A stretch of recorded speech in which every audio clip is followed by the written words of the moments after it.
This event today was put together by the Texas Police Chiefs Association, the Houston Area Police Chiefs Association, and obviously Harris County Police Executives that are here.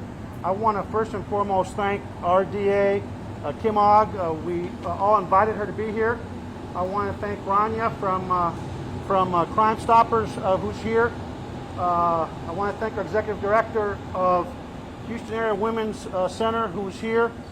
And today what we want to talk about is threefold. Number one, we want to make sure that everyone knows that at this time during this pandemic, we have some things going on prior to this pandemic and during the pandemic in terms of what's happening with criminals in this case, and the accountability and how people are not being held accountable by some members of the judiciary. You might have seen in media reports that in the middle of this pandemic, where my department has 24 officers that have already come back positive, and every one of these departments, many of them have officers that already come back positive. We have an officer that is in critical condition right now in the hospital. Our men and women are going out fighting for this community, trying to keep our community safe. And during this time, we have judges, as you will hear, that are giving repeat offenders, violent offenders, people that, here we are with our Human Area Women's Center, where we know that domestic violence is going on, that it's going up. We know that they're giving a $10 bond to a suspect who committed a domestic violence at a time when we need to, more than ever, protect our community. And this is not just during this, but it's been going on for a long time. And I want to say that we're here united as, first and foremost, members of this community. From Pasadena, I mean, you look around you, from all over this county, we're all here. Black, brown, male, female, Hispanic, we're all here as Houstonians, as members of Harris County community, saying enough is enough, and quite frankly, we are not going to let this happen in the darkness. We know that times are going to get tougher. We know that the budgets are going to get tighter. And our men and women are going to have to do even more with less moving forward. We know that the economy is going to be hurting, not just here, but across the country. And it's important that we sound the alarm, because we cannot allow this stuff to happen in the dark. We've got to shed light. And so I want to thank all of our fellow chiefs and our constables that are here. They're great partners for being here. But I'd like to have our DA, Kim Ogg, make some opening comments, and we'll take it from there.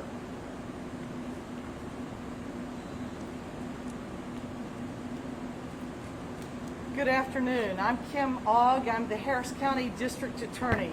Chief Acevedo, thank you for inviting me. I stand with many of your law enforcement leaders, the most prominent front line that stands between our community and people who want to do ill and violent and criminal acts.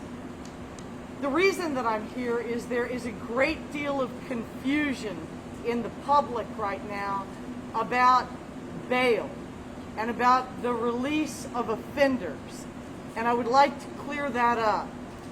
It is critical that the public understand that judges set bail. This is the judicial responsibility that they enjoy. We, as the district attorney, present evidence gathered by these first responders at the time of arrest about a person's dangerousness. At the same time, the public defender or private counsel urges evidence about their clients in favor of bail. So we hold hearings daily, virtually, on a 24-hour basis that give people the opportunity for judges to set bail. And this determines who will be released. It is a unique time, and all first responders here understand probably better than most the inherent dangers to the public and to anyone involved in the criminal justice system from COVID-19. We are all in agreement that the jail should be utilized only for people who are too high risk as pretrial detainees to release into the community.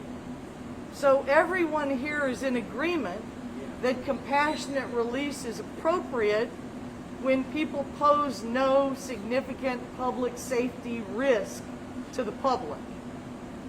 But it is not appropriate, we believe, when there is a substantial risk to the community. Because the public has great concern about the release of violent offenders, we want to be transparent, and we want our courts to be transparent.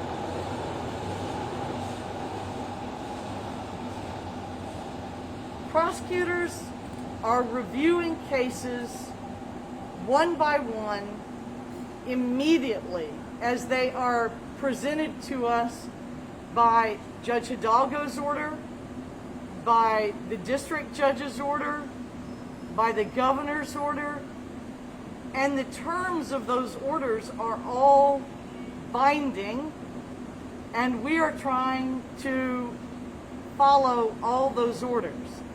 So there is one thing I would like to clear up about the list of pretrial detainees who are being presented to us.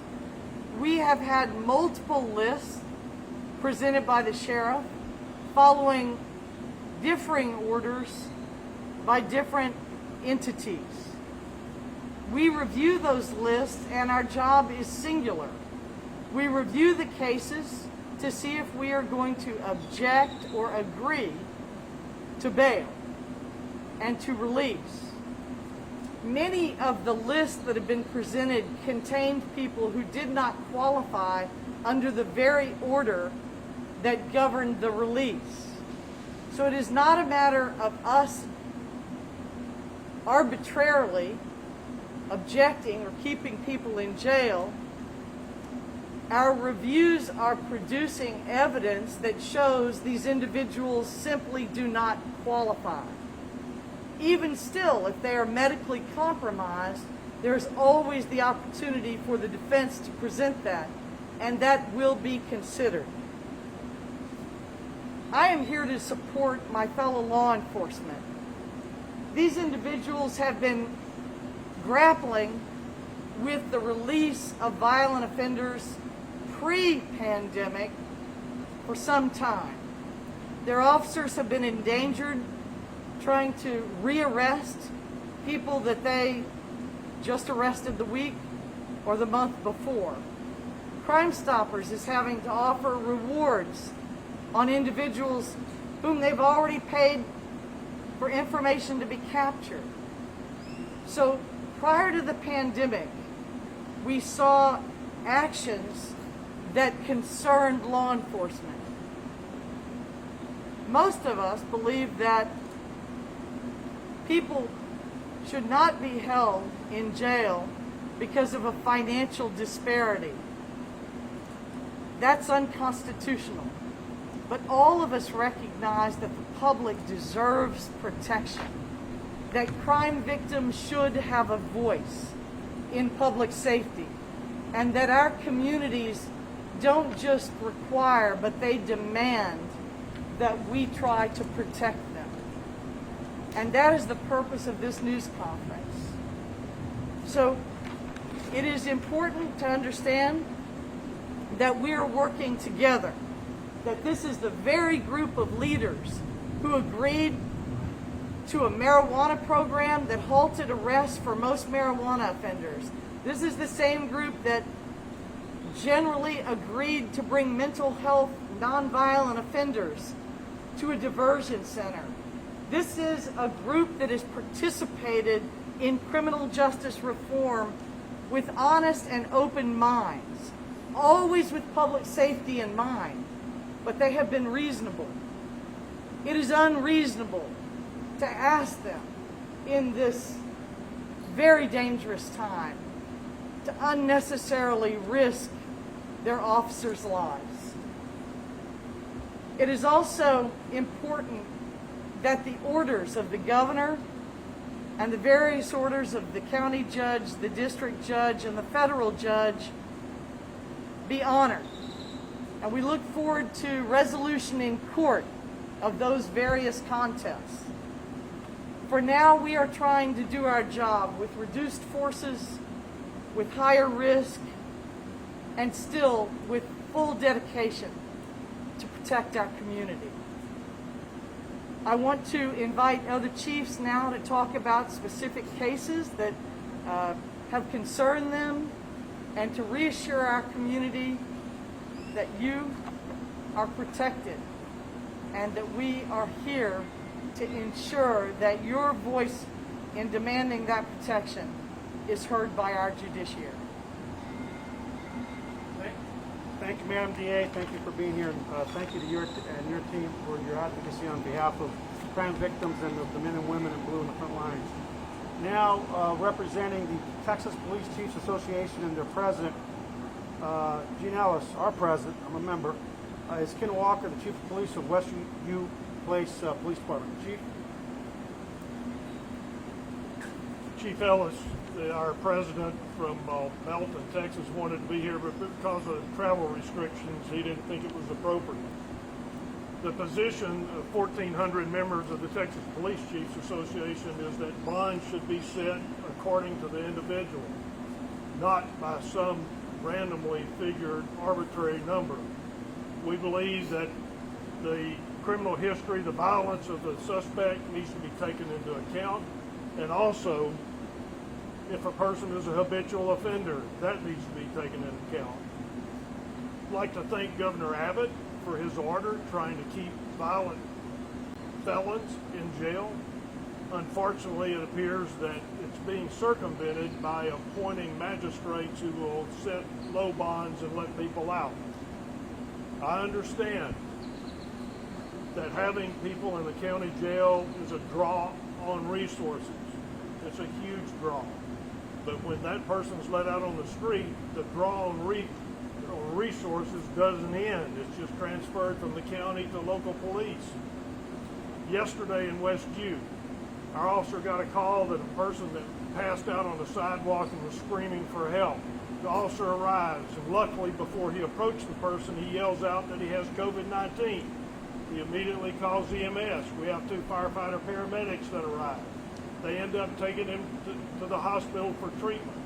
Then we found out that about 4 weeks ago he was arrested for indecent exposure. He was placed in the Harris County Jail. He was released on a PR bond. He didn't show up for the hearing, which is no surprise.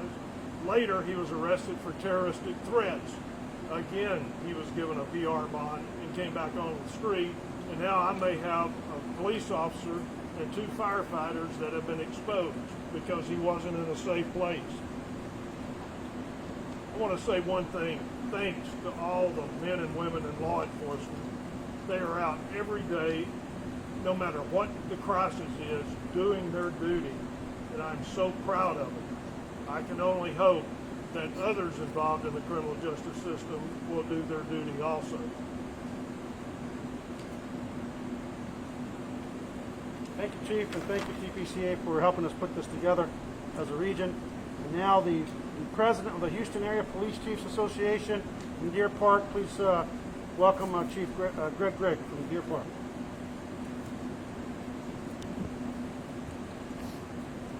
I'm Deer Park Police Chief Greg Grigg and the president of the Houston Area Police Chief Association. The members of the Houston Area Police Chief Association strongly oppose the actions of the magistrates and the judges engaged in the release of burglars, repeat offenders, and violent felons on bonds as low as $1. The offenders still in the Harris County Jail are either repeat offenders, violent offenders, and/or both. Their release will only exacerbate the conditions ongoing with the virus in our county. Many businesses are closed and will be sitting ducks for serial burglars. Violent criminals will not cease being violent because of the virus, and at least some of them will be in a position to have access to their victims again. Police agencies are running on skeleton staff to maintain backup resources. In case an exposure to COVID-19 should take out a shift, they've got to have somebody to come in. And these early releases are counterproductive to the strategies that we're trying to utilize. May the virus be gone sooner than later. Thank you. Thank you. And I'd like to bring up Chief Josh Brugger from Pasadena PD. Chief. Thank you, Art. My name is Josh Berger. I'm the police chief of the Pasadena Police Department. And I'm here today. I want to talk about two specific cases that we have problems with. One of them is a family violence case, assault family violence, aggravated assault. In this case, a female called reported that her spouse had assaulted her.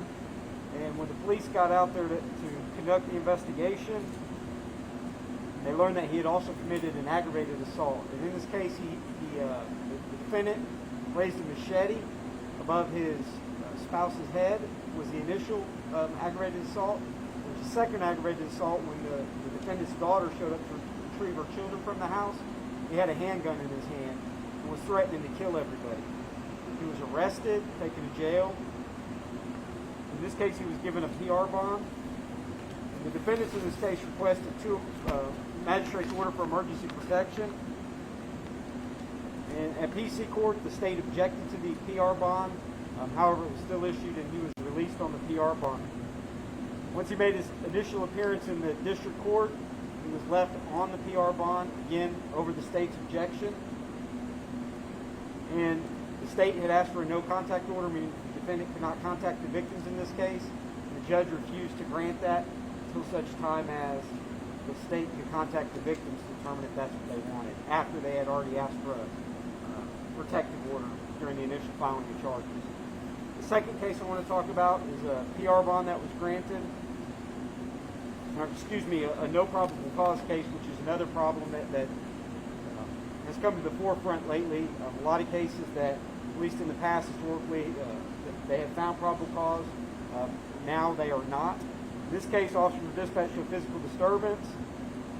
There was a witness, or the complainant said her fiance and her had gotten into a fight due to him talking to other women. There was a third-party witness who saw the defendant hit the complainant in the back of the head and push her forward, causing her to hit the wall. The responding officer reviewed surveillance video, which corroborated all of this. The defendant was arrested, charges were filed, and the magistrate found no probable cause, which means that the defendant was released in that case. As the second largest municipality in Harris County, this is a public safety issue. And this is not a one part of the county or other. This is impacting the entire county. And we're dedicating valuable resources right now to these cases, only to have either no probable cause or then be put back out on the street for us to deal with again. Thank you.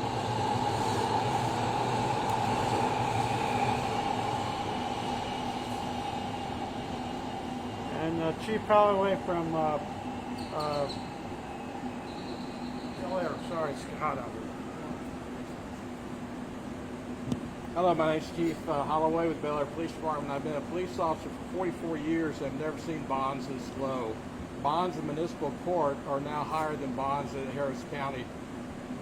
We have a small city, small police department, and these releases on these low bonds did not start with the start of the pandemic. I have a list that goes back to January. I won't read everything on the list. We have illegal carrying of a handgun, $100 bond. Second offense DWI, $100 bond. Burglary of a vehicle, $100 bond. Over half a pound of marijuana and a stolen pistol in a school zone, $100 bond. This is very serious. These people have a reason for being out there with guns and drugs, and they just have to get caught and charged on other offenses and not their original intent. Thank you so much. Thanks, Chief. Anyone here from Constable Precinct 1? You want to speak? Chief Constable Diaz from Precinct 2. You don't want to speak? Okay, Precinct 2. Let's go down to Precinct. Good evening. I'm Harris County Constable Christopher Diaz, and we're here today to unite with the rest of our law enforcement and make sure that our public is safe in better ways than one. And it's good to be united with everybody that's here today. And I'm going to talk on a case where the defendant struck the complaining witness while the complaining witness was parked at a red light. The defendant then continued to drive, followed the defendant.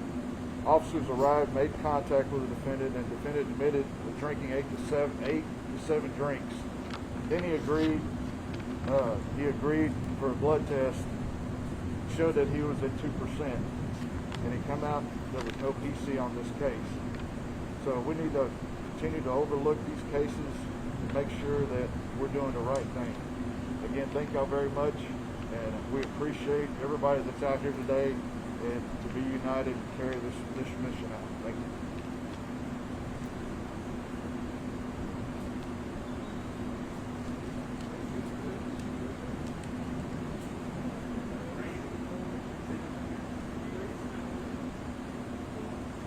I'm Mark Herman. I'm the constable up in Precinct 4.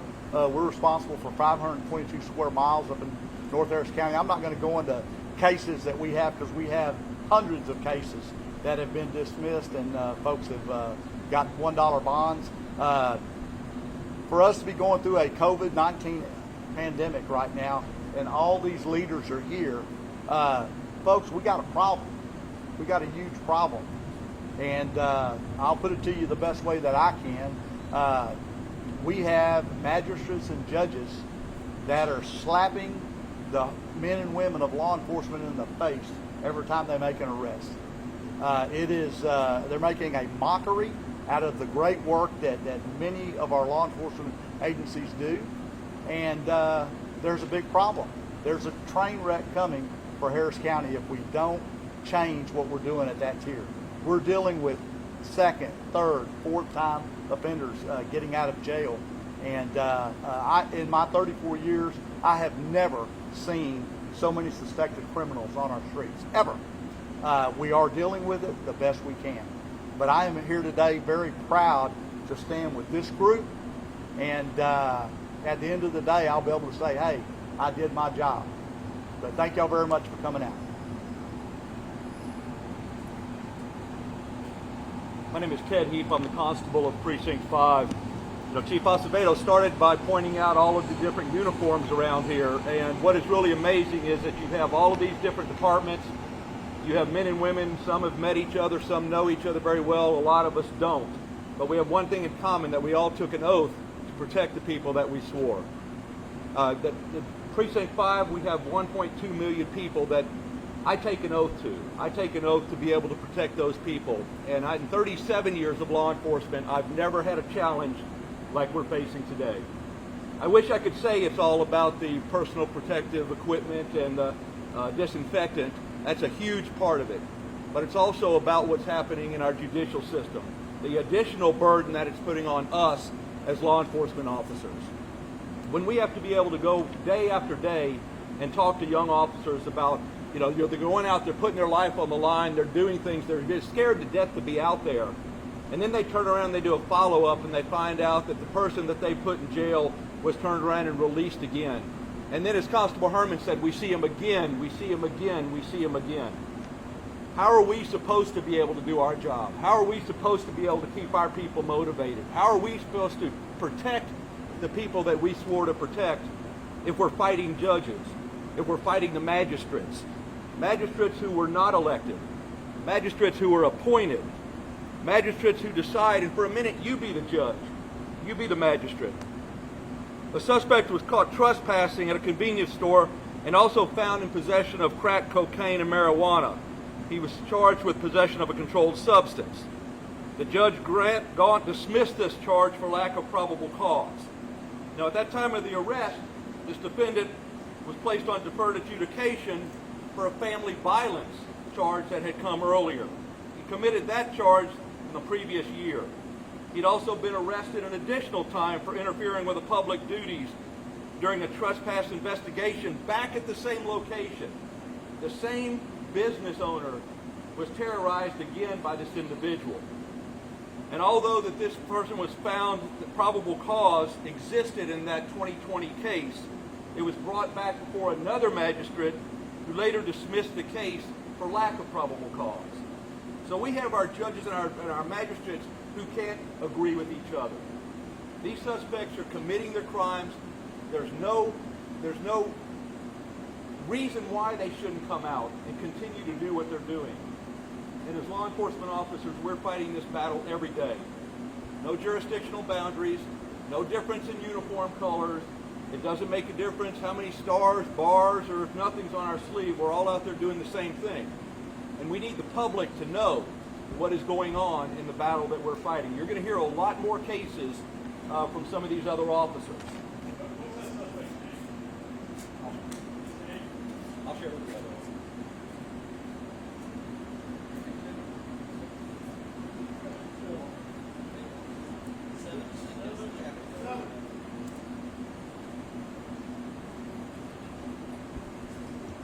On behalf of Constable May Walton, Precinct 7, my name is Lionel Aaron. I'm the Chief Deputy at 7. I came to highlight Aaron, A-A-R-O-N. I come to take issues with the David Cruz case. David Cruz was arrested for murder. He has a history of violence. And Mr. Cruz was released on a PR bond. Whenever a suspect can be released for less than a Happy Meal, there is a problem.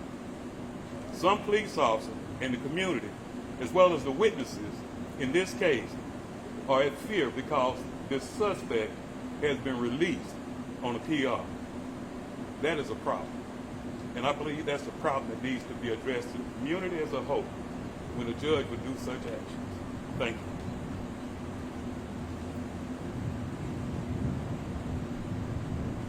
Good afternoon. My name is Phil Sandlin. I'm the constable for Harris County Precinct 8. I stand with my law enforcement partners behind me, opposing the low bonds, also the reduction in bonds of these defendants that are arrested. I want to highlight just one case here. This is a murder and tampering case back in 2019, where originally the bond was set at $60,000 for murder, $15,000 on tampering by our magistrate. December 12th, the judge then lowers the bond on the murder to $30,000. We're talking, folks, $30,000 lower than what it should have been done. And then again, didn't touch the tampering, but then back in March, goes ahead and gives this defendant a pretrial release bond to be released out into society. If that is not a slap in the face to not only the victim, but now we've got the individual that's been released back out into our society. Unfortunately, law enforcement may come into contact with this individual. And what I'm real concerned about is our law enforcement officers, that their safety out here when they're having to deal with these suspects again out here in society. I can tell you the men and women of Precinct 8 are out in full force, working hard to protect our citizens. Doesn't matter if it's in Precinct 8 or anywhere in Harris County that we run across somebody violating the law. There's tough times right now with this COVID pandemic, and we know that people are going to be turning to crime.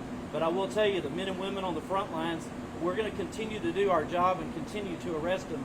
And we hope that these judges and magistrates will do their job and give them the bonds that they deserve. Thank you. Now, one of our great partners in the community that really really help us fight crime and keep this community safe and raise awareness is Houston Crime Stoppers, and Ms. Rania, their executive director, is here joining us here today. And again, Houston Area Women's Center is here, their executive director, Emily, but she's not speaking, but she is over here. I don't want you to lose her in the background. Go ahead.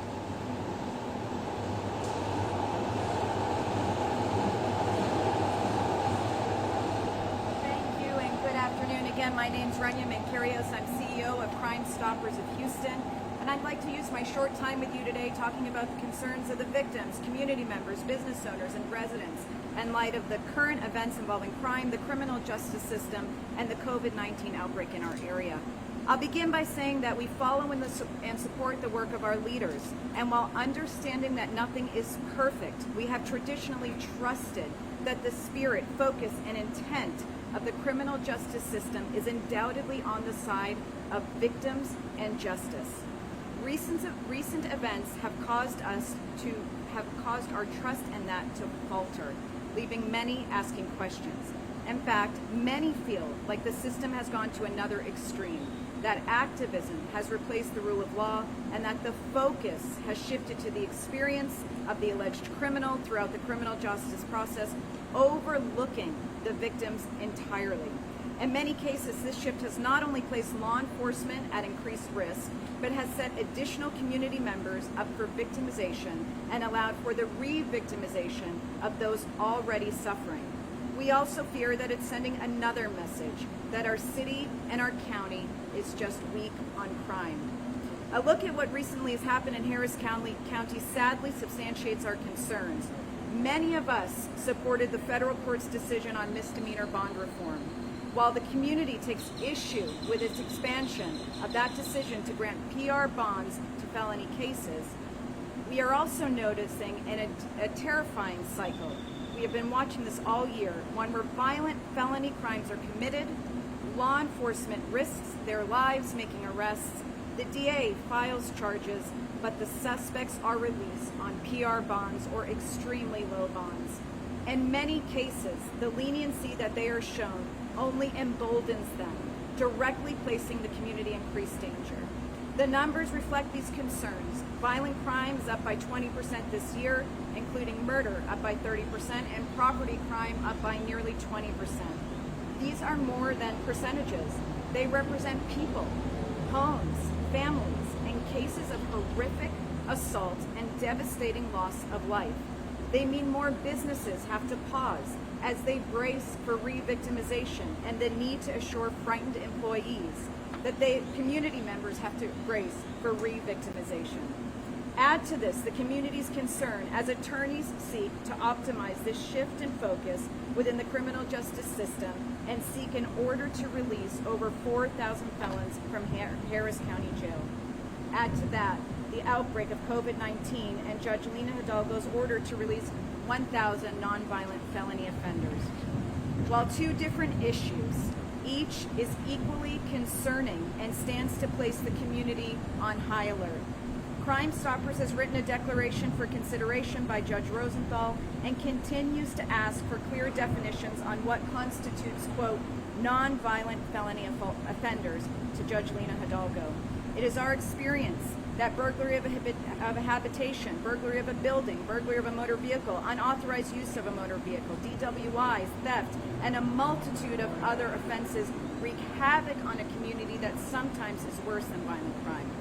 And the current state we find ourselves in, with increased pressures, how can we ask the community to additionally bear the very real consequences of what's going on? As Governor Abbott and Judge Herb Ritchie step in, we are pleading with leaders and the judiciary still arguing these issues to please remember the victims. Harris County relies on businesses to thrive. In the last 2 weeks, there have been a 19% increase in burglaries of business that will only increase. Domestic violence is on the rise, as all of you know. The reality of what mass inmate release could mean for our already struggling county and the countless old and new victims is staggering. It's also unconscionable. It's absolutely paramount during these times that we soundly rely on the criminal justice system or everything else will fall. I'll also add that COVID-19 has met us all where we are at. It's a disease that has led for the most unfortunate and heartbreaking situations, people separated from loved ones, individuals dying absolutely alone, lives cut short, kids being pulled from their schools, major life events stopping, businesses closing, jobs lost, and so much more devastation. It has shown compassion on no one.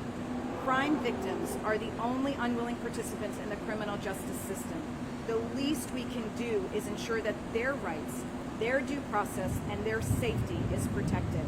Crime Stoppers continues to seek solutions.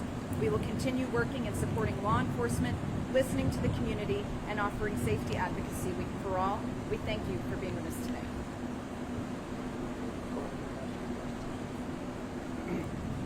Well, as you can see from this presentation today, it is a unified front, and I don't think that this group of law enforcement executives' commitment to criminal justice reform and smart policing and appropriate policing and measured policing should be confused with weakness. I mean, think about it.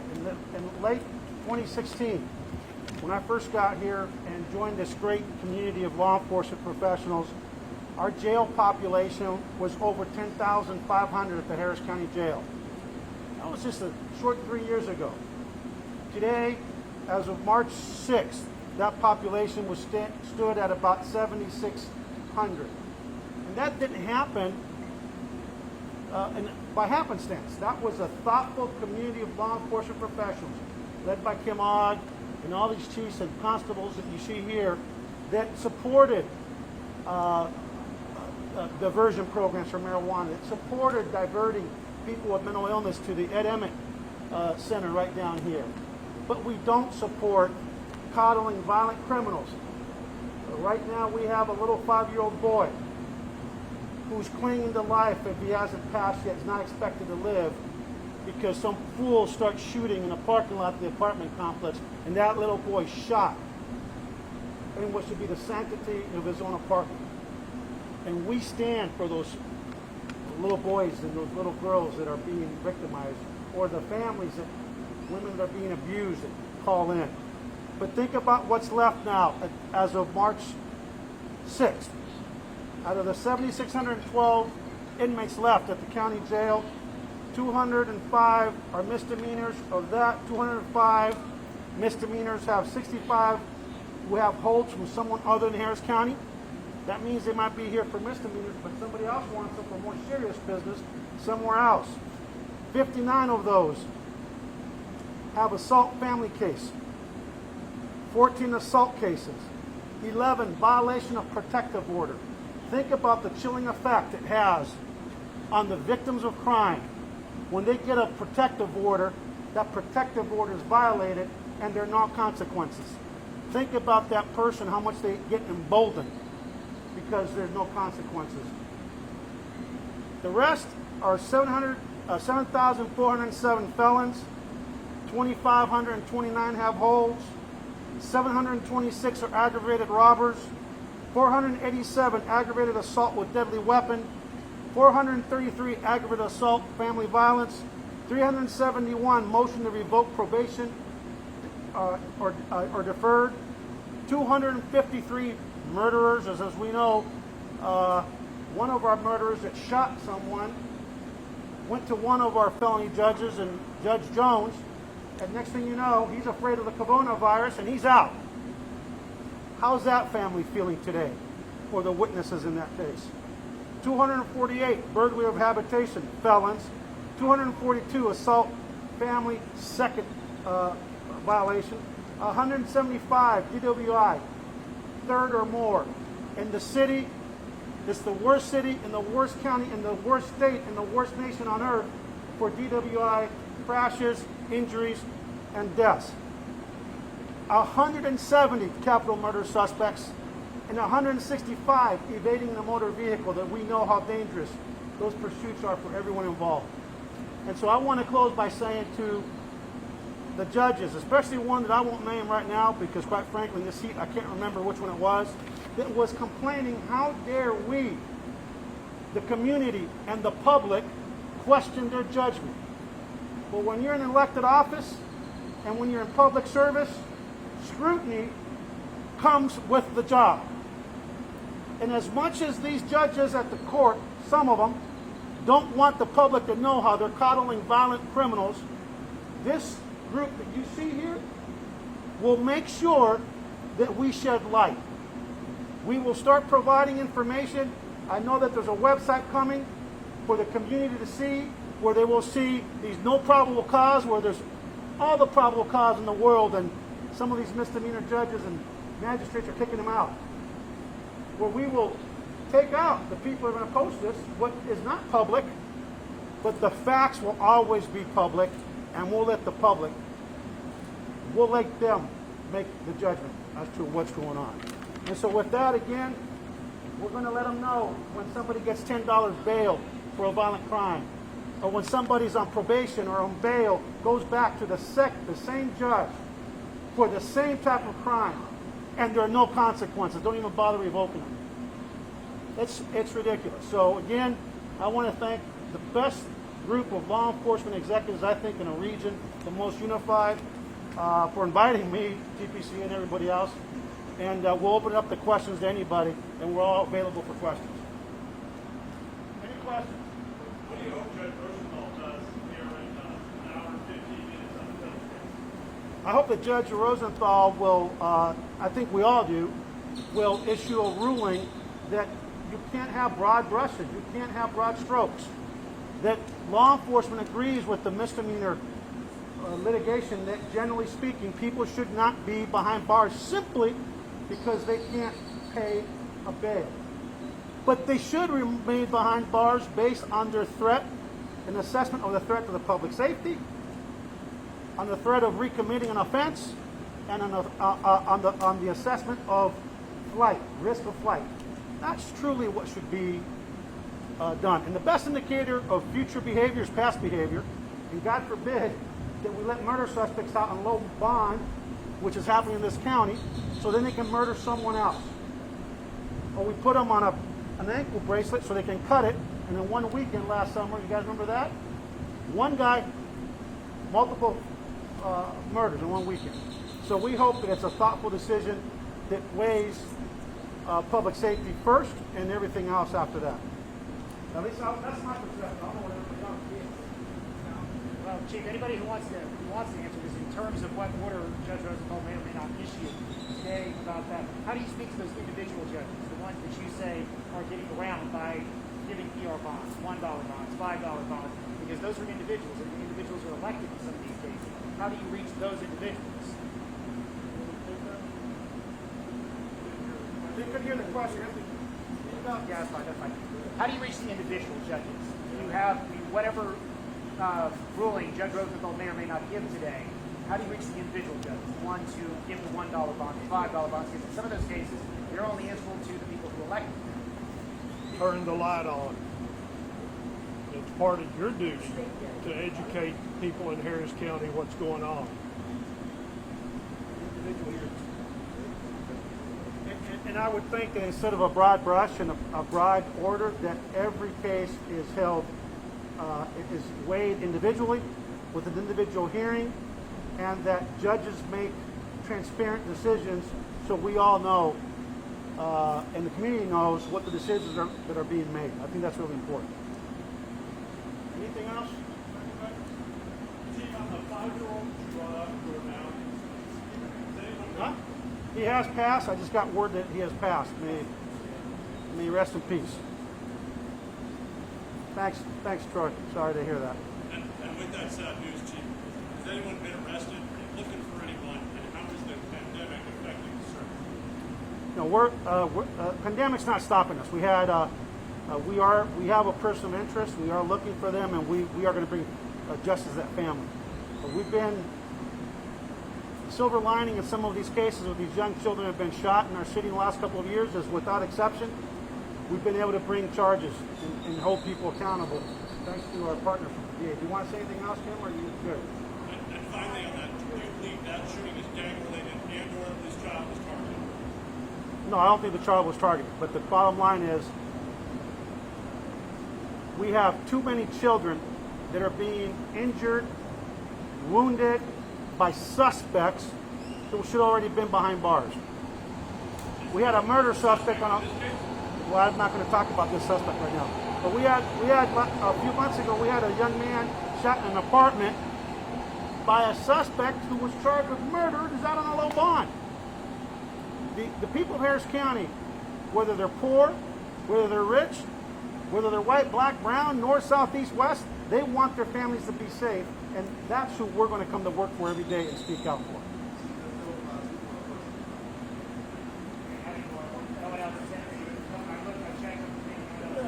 One thing. We want the public not to be afraid. We want the public to be informed.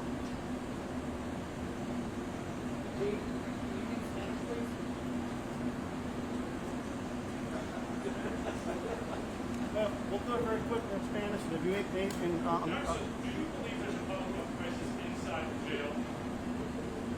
I think there's a public health crisis everywhere. But this morning I was reading an article in the Huffington Post of a woman who told the story in this article about how her nephew, who's got an addiction, gets released with no plan, and he ends up at her door. And so the bottom line is, if our cops can go out to work, we've got to manage the risk. And risk means you put these on every inmate. You put gloves on them. You disinfect stations on a regular basis. You do everything in the jail. You separate people. Look, common sense goes a long way in life, and I hope that's what everybody will follow in this case. And in Spanish, really quick, aquí estamos todos nosotros, el DA, todos los jefes, los constables, estamos aquí para decir y traer la atención a esta comunidad que estamos cansados, que tenemos jueces en la corte de los criminales aquí, que tenemos personas que son violentas, que en vez de llevarlo a cuenta lo están soltando con baja fianza, sin fianza, que en vez de llevarlo a cuenta cuando están haciendo lo que tienen que estar haciendo, lo están soltando y el crimen está subiendo. Hay jueces en la corte criminal que piensan que nosotros no vamos a hablar, pero estamos para decirle que basta ya, vamos a hablar, no lo vamos a permitir, vamos a echarle la luz a la oscuridad, lo que está pasando en las cortes, porque hay muchas personas, muchas víctimas que no deben ser víctimas por las acciones de estas personas, de estos jueces. You good? All right, everybody. Thank you very much.